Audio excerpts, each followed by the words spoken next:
My guest today is the model, activist, thought leader, I suppose you're called these days, Adwoa Aboah. Oh, Thank you very much for coming in. thank you so much for having me. How do you think of yourself? Well, I don't suppose people ask you, what do you do? But if they did, what would you say? Thought leader's a new one. I don't even know what that really means. But yeah, activist, model, and founder of Girls Talk. Girls Talk. Now tell us about Girls Talk.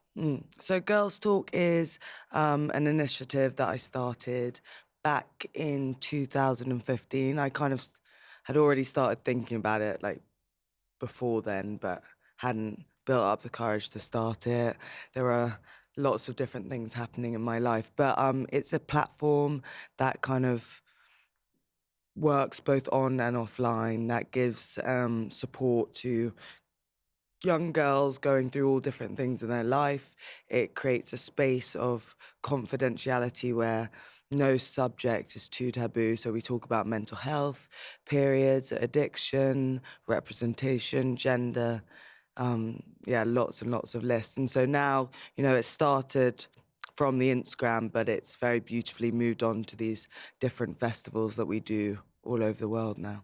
Why did you want to start it? And why in 2015? Because if you were starting this now, after you've been on the front cover of every Vogue and you're a huge international star and everybody knows who you are, then you think, okay, yes, now it makes sense. She's starting a sort of a social network and reaching out to other girls. But 2015, of course, you were known, but you weren't nearly as big as you were even a couple of years later. Yeah, completely. And I think it's so nice that you asked that, because I think many a model worry about relevance and being, because there's always someone behind, and that's something I always want my audience to know, is that I really did start this before my career had really taken over, and the reason for that was because I'd gone through my own issues with mental health and addiction, and it was like an epiphany, really, in a kind of sort of cheesy way. It was something that I felt that I was necessary to do because of all the help that I'd been given. And I'd taken time away from fashion and modelling and anything surrounding like my career to start doing something that felt a little bit more kind of meaningful. And it wasn't necessarily like Girls Talk. I started working on Skid Row in LA. I started working at different like schools support systems in downtown LA. And there it kind of, this love for activism and doing things that didn't necessarily just, surround myself, that kind of like blossomed. I mean, are you comfortable with being a model? If that was all you were, if you like, Yeah. is that something you would be proud to be or are proud to be? No, I don't think so. Not for any other reason, and not against anything that the fashion industry have given me, but I think it would be a waste to have gone through all of that and not used it for some good. And so I wouldn't necessarily be proud just to be kind of doing those sorts of things. I think, and for me, sort of disrespectful to all the work that I've done on myself, because I know that to live a happier and more fulfilled life, I have to do other things. I have to balance it with both, things like modelling and fashion, and also my baby that is Girls Talk. I'd like to talk about how you got to that point. So let's go sort of right back. I mean, you kind of grew up in the fashion industry. Yeah. I mean, tell us about your childhood. Your father and mother, both successful in the industry in different ways. Yeah, so I grew up in the fashion industry, and I grew up in it in terms of like it was always around me. There were always kind of fantastic, colourful people in my house and all sorts of things like that. But it wasn't necessarily, we didn't really talk about it. I knew that my parents did different jobs to maybe some of the parents, of my friends at school. What did they do? My mum is a photographic agent, and she runs a business called CLM, which she started when she was about 25. And my dad was a location scout, but now he does something else. So they both my dad wasn't doing that when he moved from Ghana and they met. But my mum has always been like a kind of a high-powered like businesswoman, which has set great work ethics for both my sister and I. and my dad as well. We just knew that they both worked really hard.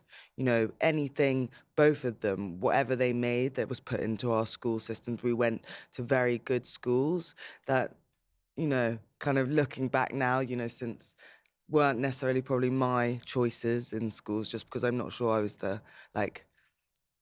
I don't think I was supposed to go to boarding school, if you know what I mean. And I think a lot of my problems started at boarding school. But in terms of childhood, we had such fun. We're a really, really close family. They've never necessarily kind of pushed me towards modelling. They've just pushed both my sister and I into being like self-sufficient and independent financially. And was it high pressure? I mean, you know, young people's lives. I mean, and I say this as a parent. Yeah. You know, there can be very high pressure now, and they seem much more high pressure than my childhood. I'm 49. Was your childhood pressured? You know, did you have high expectations? I mean, from home, not necessarily. It was like, you know, obviously it was like grades and doing well in school and kind of working hard, but it wasn't necessarily a pressure that I felt from my family. I felt a lot of pressure from within the school system, like from my peers and everything, just to be a certain way, to do certain things, to just fit into the mold, which is like the kind of boarding school system. That's where I felt the pressure. And, you know, I didn't have social media. We had Facebook, you know, but we had to share a computer. I didn't have a mobile phone. So there was no sort of social media pressure either. It was just pressure that came for me from trying to fit in constantly. Fit into what? Fit into what I thought was beauty, what I thought was cool, what I thought was relevant and what I thought boys wanted, all those things. I mean, why would you have found that hard? At school? Yeah, I mean, as a young person, I mean, I'm assuming you didn't go through an ugly phase, which a lot of people do as teenagers, or a fat phase or anything like that. You know, you came from a fashionable household. You must have been very comfortable with all of those things, with beauty and what is beauty, what looks good, aesthetics. Why would you have struggled with it? Well, I mean, you know, I was comfortable with it when I lived in London and I was at day school, because I was around like all different types of cultures, all different types of age groups. I grew up in West London. You know, I literally walked out of my door and I was in Notting Hill Carnival, and it was exciting. And I never felt, I don't know if it was my age, but I did not feel that overwhelming sense of anxiety until 13, in the middle of the countryside at boarding school. And that's where I feel like it changed. And I'm not sure if that was because I was at a predominantly white boarding school. I'm not sure if that was because I'd left home and I missed home. I'm not sure if that was because I was, you know, hormones were rushing through my bodies and I was about to get my period and I was about to become, you know, go through puberty, and that's just how it happens. I don't know. But I just remember feeling highly uncomfortable from the age of 13 upwards and feeling like all I wanted to do was jump out of my skin. And I don't remember feeling like that before then. So what did you do? I didn't feel like I was different before then. I didn't think that my parents kind of walking into parents' evening in full black on BlackBerry mobiles with dark sunglasses on inside, talking about fashion was different. I thought that was just normal. I thought that was normal, and it wasn't because that was the same as my friends' parents. It just wasn't. I lived in London. It was cosmopolitan. It was exciting. So, but you know, when I got to boarding school, I was like, can you please start wearing like gym gear? Or I don't know. I mean, maybe some of your viewers will understand what I'm talking about, but I suddenly was like, I just want to be like everyone else. I want to wear the same clothes. I want to have straight hair that flows in the wind. I don't want to have braids. I want to wear Jack Wills and Juicy Couture. I mean, you mentioned it yourself.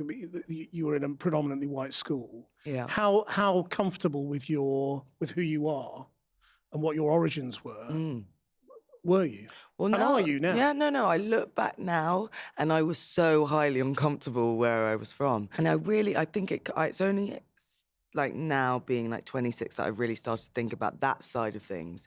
But I really think I just wasn't black enough and I wasn't white enough, and so I always felt slightly uncomfortable. I think, when my sister and I talk about like certain like underlying jokes that would be said to both of us, we would kind of like brush them off because of embarrassment to kind of create sort of uncomfortable conversations between myself and anyone who was saying those things. But I mean, Kessa and I laugh about it now. We can't believe that we let people say the things that they did. Like what? There were lots of things about hair texture, and there were lots of things about why we spoke the way we did if we were black, and why... Because you were posh. you mean, Yeah, or- because we were posh, exactly. There were lots of things about... I remember...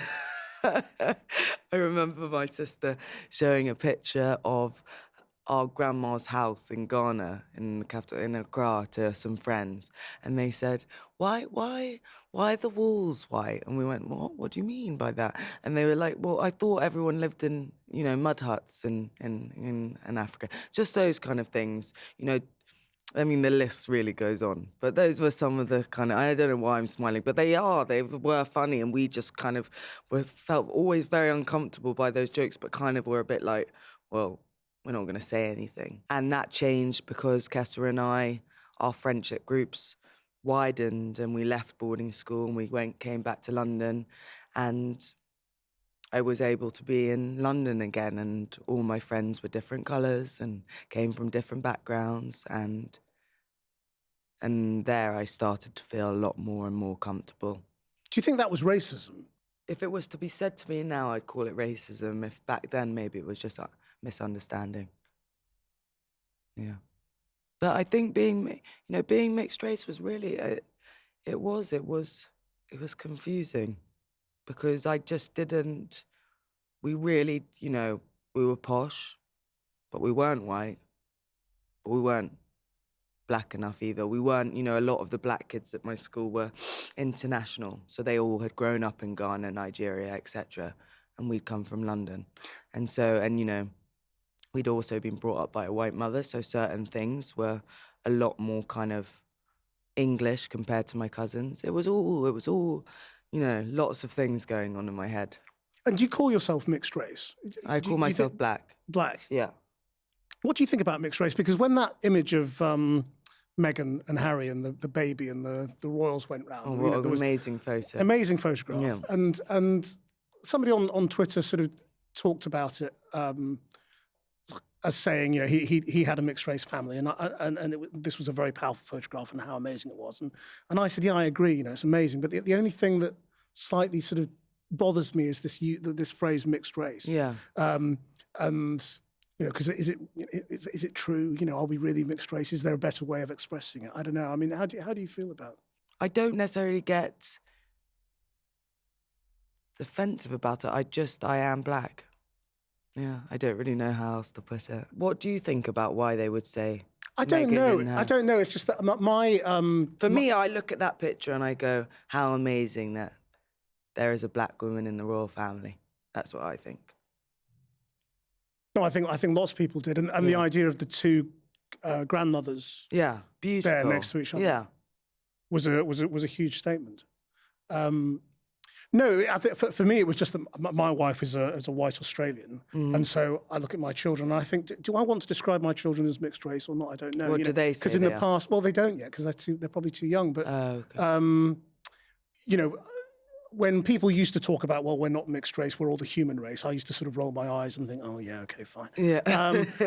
But now I think I can sort of buy into that because I think we are so, racism is coming back or seems to be more on the surface and out in the open now. And so I, as a father, want to sort of suppress those. Yeah, and maybe that you've put it, hit the nail on the head. Maybe that's what it is. It's like, it is coming back and you see it flowing through all different sorts of conversations in the press, everywhere. And for me to call myself black feels feel solid. I feel part of a community and a movement, and still I'll get, every now and then someone be like, "But you're not really black, are you? But what, am I white though?" No, I agree. I used to Yeah. describe myself Yeah. as black. Yeah. Even though I should have been calling myself Asian. Yeah. Because I felt black was sort of a political grouping that you could say, right, that's what we are. Yeah. You know. And I think with everything that's going on, it's so, and that goes back to everything that I built up with Girls Talk, community and feeling part of something. I mean, and feeling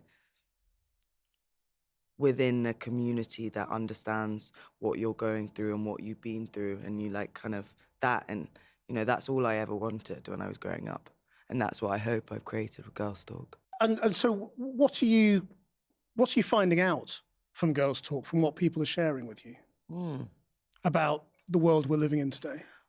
Oh, so much pressure. I mean, you couldn't offer me millions to go back and be a schoolgirl now. Social media is a big one. Mental health, gender, representation, beauty. Do you think young people at the moment have got it worse than past generations? Because obviously in many ways they've got it better, but materially and... I mean, I always like to think, everyone's like, has there been a rise in mental health and I'm like, oh, are we just talking about it more? I don't know. And I think, we didn't mention it at school at all. I had no idea what depression was. I used to hear people going like, I'm depressed, or, I've got, if it was an addict, I kind of assumed you had to kind of be lying in an alleyway with a needle sticking out of your arm. So I don't know, but I didn't have social media. I didn't have that constant. I think it's worse, actually, because I see some of my younger friends and their addiction to their phone and the pressure and the anxiety that they have about posting one image and what everyone else is doing and what they're doing. And I don't know how they function with that, as well as everything else. And I think celebrity culture is way bigger. I think... we see more of celebrities' lives. I just had to look through kind of Ms. magazine and look at a few magazines that my mum had to see, but I didn't know what was going on in the lives of celebrities or people I looked up to. I could just see what, face value. Now we know lots and lots of parts. We can obsess, we can want, we can yearn for that life. And I think that's... And do you feel scary. Conflicted at all about your own role in the fashion industry and your own role in the portrayal of what is beauty and perfection? All the time. I feel very, very conflicted in just having the Girls Talk Instagram and my own personal one. Because there are things that I have to post because of, social media has become such a major part of modelling. And I feel kind of pulled sometimes because I don't want to contradict myself. I don't want to be a part to play in one's confusion about what they look like and why they don't look like that and why they don't have that life, why they're not at that party and why they don't have those friends. And so, because I know I felt like that as well. So... Did you feel guilty? No, I don't feel guilty because I work very hard to make sure that anything that I'm putting up there, it could be the caption. So often now I'm asked, do you do your own Instagram? That in itself just shows how fake some, these worlds can be. And I do my own Instagram. And, sometimes, yes, I do have to post a photo of me wearing lots of makeup. But you can see I try and balance it if I have to with what I know my girls know I am. And that's weird, and that's the one who doesn't wear makeup, that's someone who wears tracksuits I just try and make sure that I put my real self on there. So can we go back to sort of 13? And, you say that this was the moment where anxiety sort of almost consumed you. What happened and what did you do about it? I think it completely did consume me.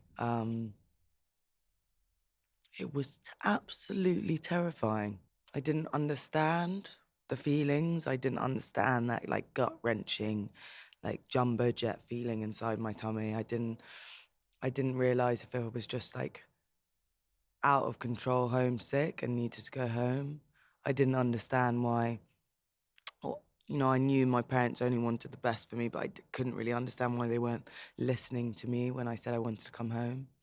I'd never been that kind of obsessed with boys, and I felt lots of pressures for that to be the kind of like at the forefront of my mind and all I thought about. I never had thought that much about what I wore, and now I was like kind of waking up early, anxiety-ridden, thinking about, coloured tights and foundation, and I was like, oh my God, my mind is blown. I don't know what any of this means. I'd always been, 5 steps away from my sister, and now, we're a few hours away from each other, so all sorts of things. But I just, I put it, the best way I can explain it is a complete detachment from all emotion. I just remember probably like maybe a year in to school, and I just was like, can't do this anymore. All this emotion is too exhausting, and no one's listening. So I'm just gonna put a stop to it and just get on with it. And I did just get on with it. And, I'm not sure that drugs came into my life in terms of like it being a complete like detachment from all sorts of emotion. I think it was this kind of youthful experimental phase in my life. And it did, and I think now, after all of the kind of work I've done around it, it definitely did quickly become something that was just a warm blanket. It was like very easy to be in oblivion than just like in the now. Do you remember how it started? Drugs. Yeah. I remember having my first spliff on my birthday, but I don't. It just, you start hanging out with all different sorts of people. I mean, I went to a very sporty school, so it wasn't necessarily, it was definitely frowned upon by my peers, but, I just managed to find myself that group of friends. And I never felt pressured in that way. I think, people always assume that sometimes, it's like, did you feel pressured from your peers? No, it was definitely on my own terms. I decided that I wanted to do those sorts of things, and it was fun. And then it very quickly became not fun. So what were you doing? What were you taking? Well, we took ketamine was like my drug of choice, and always has been until I got sober. Why? Because it's completely numbing. I can't tell you. I mean, now the amount of girls that I'm introduced to who have come out of treatment, who are in treatment for ketamine, is shocking. I really believe that it's like my generation's kind of, I suppose, heroin maybe. But why is it so bad? Because I mean, people listening who are in pain might go, "That sounds that sounds like what I need." Oh, if no, she says it numbs that. me.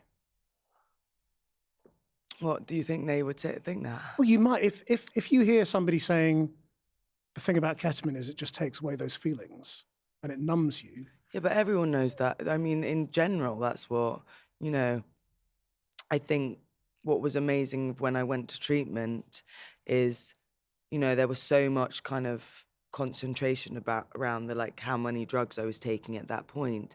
But I knew for a fact that the reason I took so many drugs was because I was in so much pain, and I was like, and that's what we talk about in the rooms. It's not always just the substance. It's, an addiction to feeling nothing. And I think you can understand that. I mean, it doesn't work for long, and it's not a forever sort of kind of way of living. So how did you decide to come off it? Family. An intervention. And then, yeah. So somebody else's intervention was the thing, or was it? Where did it come from, you or from somebody else as well? I mean, it has to come slightly from you. I didn't have to do anything I didn't want to do. So, but I was really tired. I just remember those years of just being exhausted of keeping up the front, exhausted by like kind of being so frightened about any sort of emotion. So it was just, it was family and my therapist and my psychiatrist. And yeah, How did you function when you I were don't on know. this? I just did. What were you doing in your life at that time? I mean, were you working or Yeah, in college? working. I mean, you just manage it, don't you? So did you have an epiphany about it, or was it? No, definitely not. I just kind of was like, I've got to sort this out. So I went to treatment, and I was very lucky enough to be in a treatment where they spoke about my depression and my anxiety as well as my substance abuse, and I worked really hard, but I was at almost a kind of bubble in itself because I didn't have a phone, I didn't have a laptop, I didn't, couldn't speak to anyone. So it was sort of bliss. And then, yeah, and then I I really knew that I was going to stay sober. And it was the best thing.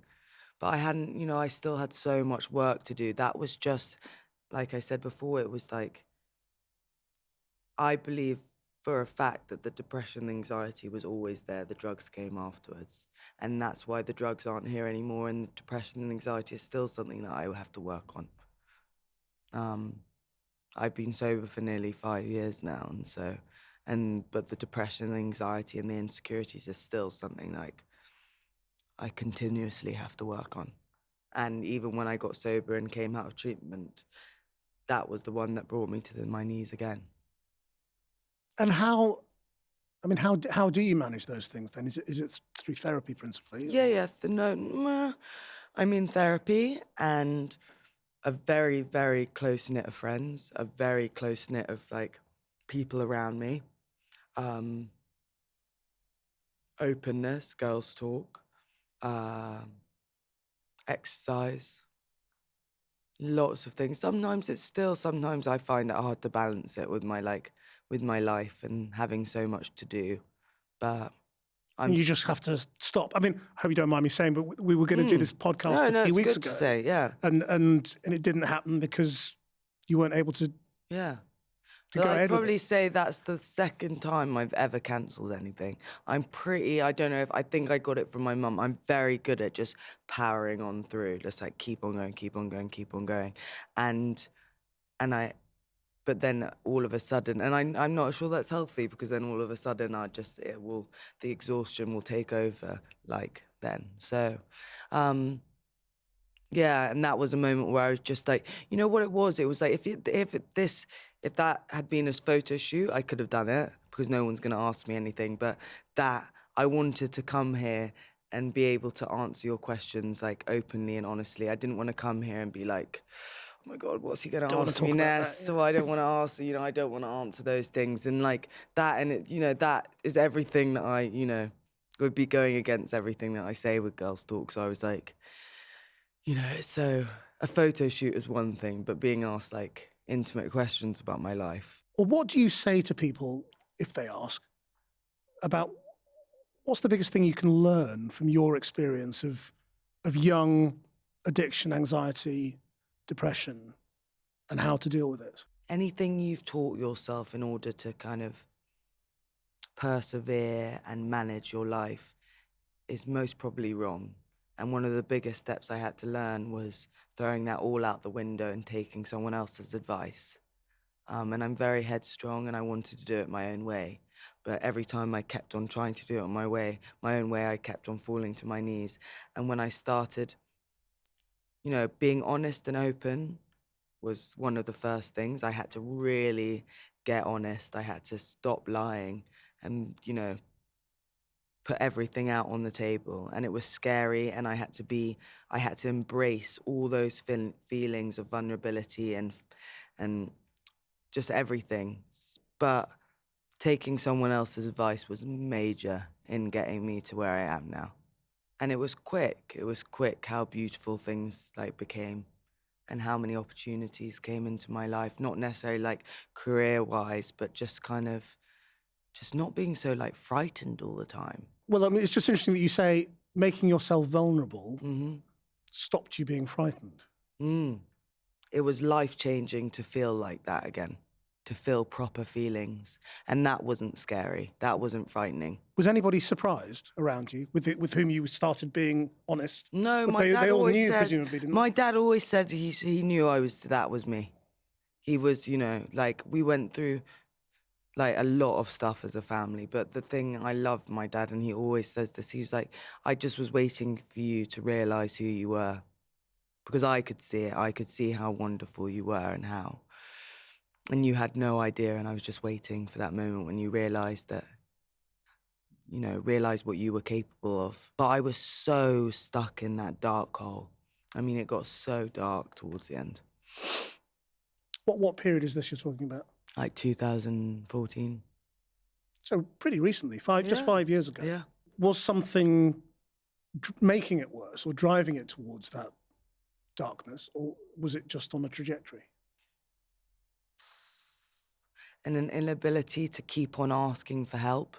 I just felt I just didn't want to be a burden.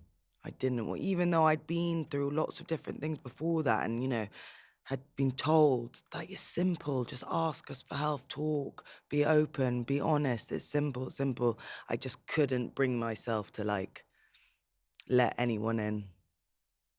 I really thought I could just keep on doing it my own way. When people in your forums or discussions talk about taking their own lives, what's your view on that? What do you say to them about viewing that as a way out or a way of escape? If it's at an event and they come up to me directly, and they have done, whether it be on the street or through an Instagram DM, it just isn't the only way out. I don't know how better to put, I really believed that was the only way that pain was going to stop.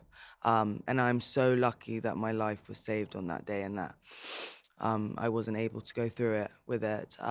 But there's just light, there is. I just always say that just hold on. Are you happy to be alive? Do you wake up in the morning happy? Yeah, not all the time. Sometimes the weather's shit. Sorry, pardon my language. You can say what you want on this. Yeah, of course. I'm really happy. Like, my parents always say when I'm going through something, they're like, but look what you've gone through. Look what you've got through. You can get through anything. I still find it really hard to imagine how you've got to this incredibly high-functioning, very successful career while dealing with this. I mean, is working just an escape? Are you able to switch off how you feel and just model and look at a camera or go down a runway or what? I mean, or is it part of being better? I like that, how you said that. Part of being better is no longer being complacent with taking everything that comes in my stride. Sometimes unhealthily being work obsessed, because I spent so much time just letting things go by, letting things kind of float past me, and being kind of unexcited by anything to do with life. So, but still in the fashion, I don't know, definitely, and anything that I do with Girls Talk in moments like this, when I do my podcast, with the projects that I do with Nike, anything like that, I can walk into those rooms and be myself. I can bring in any shit that I had that day, and I can bring it into the rooms. Modeling, not necessarily. I don't know if there is always, it depends on the team you're working with, but I don't know if there is a space yet where you can bring everything in with you that day. It's a fundamentally dishonest I think thing, you just have to get the job done. Because when you're modeling, you're not being you, are you? No, and I'm good at that, and I know and I can just get the job done. And sometimes it's great because we get to work with lots of, amazing people, and sometimes there is space for that. And sometimes they've wanted me there because of the work that I've done, and that's great. But, most of the time it's just I appreciate everything it's done for me, but I leave all that stuff outside, and I go in and I do what I have to do. What do you think was the significance of Edward Eddingfall putting you on the front of Vogue in his first edition? Oh, madness. I still can't, me and Edward still every now and then will giggle to each other and think.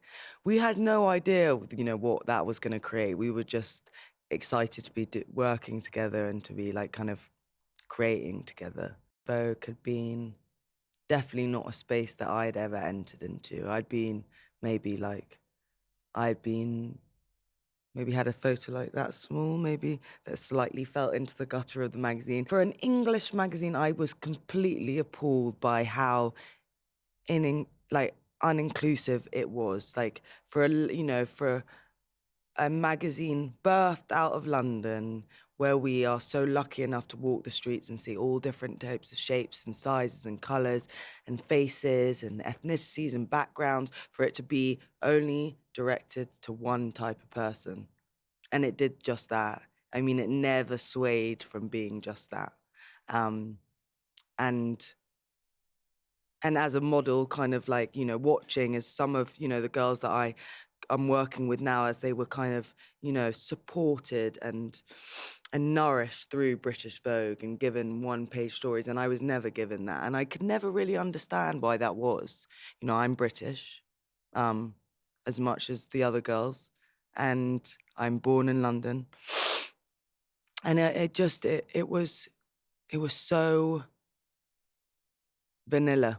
Do you think the fashion establishment is one of those last preserves that gets away with being elitist, racist? There are so many people not doing that, who don't kind of work in those realms, who aren't racist and elitist. I really try so hard to just put my attention to the people who are doing things differently. Why waste your time? It's with everything. Sometimes I'll wake up and think, and I'll see what's happened to all different types of women. I'll just have to flip through the news, the pages of a newspaper and be like, oh God, are we going backwards? But I just have to focus my attention on all the good that's happening, on all the amazing changes that are happening, that all the movements that are blossoming, all the women and men who are taking a stand for something. What is the good stuff that's happening? Because I have to say bluntly, much more aware of the bad right now. Yeah, but is that not because you... Maybe, because I'm in the news. So you're like, I mean, that's what you look at every single day. But how comfortable do you feel with where Britain is, where London is, where the political debate is right now? Sometimes I feel very let down by Britain. This month on Girls Talk is migration, and I did my most recent podcast was with two women that were immigrants, and there were two women one from Women for Refugee Women and one from Help Refugees. And I just had to speak to them, and I was blown away by their perseverance. By, if we can say, I might feel let down by Britain. I mean, talking to those two women who've not only felt let down, but also fully hated by Britain. And they persevere, and they are still here, and they've gone through so much. I mean, that in itself just keeps me hopeful. Why do you have any reason to think Britain let you down, or lets you down? People might wonder. You use that phrase. I mean, what do you mean? You just have to look at everything that's going on, and you can, I was born and bred here, and sometimes I feel like that the things that I believe in are so kind of unparalleled to the way in which we're going. Once you get past the initial purpose of Girls Talk, how do you feel about young women in Britain right now in terms of how empowered they are, how feminist they are, and how ambitious they are, if you like, as a group? What are you getting from... Oh my God, I'm just like blown away. I was never thinking about these kind of things when I was at school.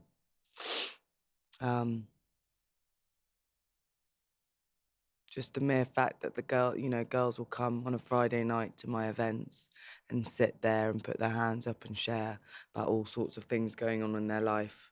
I was definitely not doing that on a Friday night, so... So do you think these are all reasons to be optimistic about the future for this generation? I am so optimistic about the future.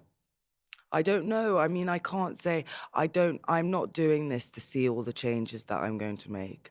I might not be here to see all the changes that I'm going to make, but that's not going to stop me from persevering and doing what I have to do and waking up and Girls Talk and women and men being at the forefront of my mind. I just wanted to ask you about that because, I mean, is Girls Talk just for girls? No, it's never been just for girls, but I think, maybe it's just the name. Maybe I should have thought about a different name. But it's always been, you can come. I've always been asked, what about boys? What about boys? What about men? What about men? And that's something that we and myself and my Girls Talk team are thinking about a lot more at the moment is how to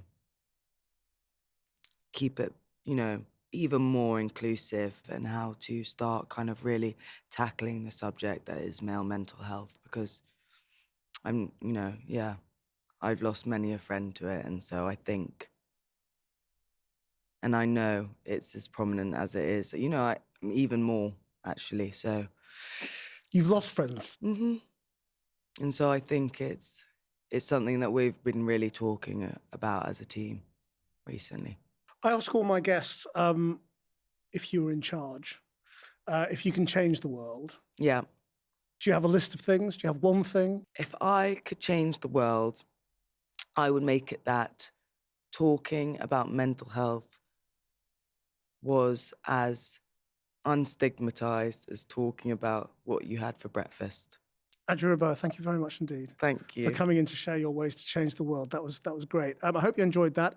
If you did, then please do give us a rating and a review. All these interviews are available on the Channel 4 News YouTube channel and also on the All 4 platform. So go and find that and register for it, download it onto your phone, whatever. Our producer is Sarah Goff. Until next time, bye-bye.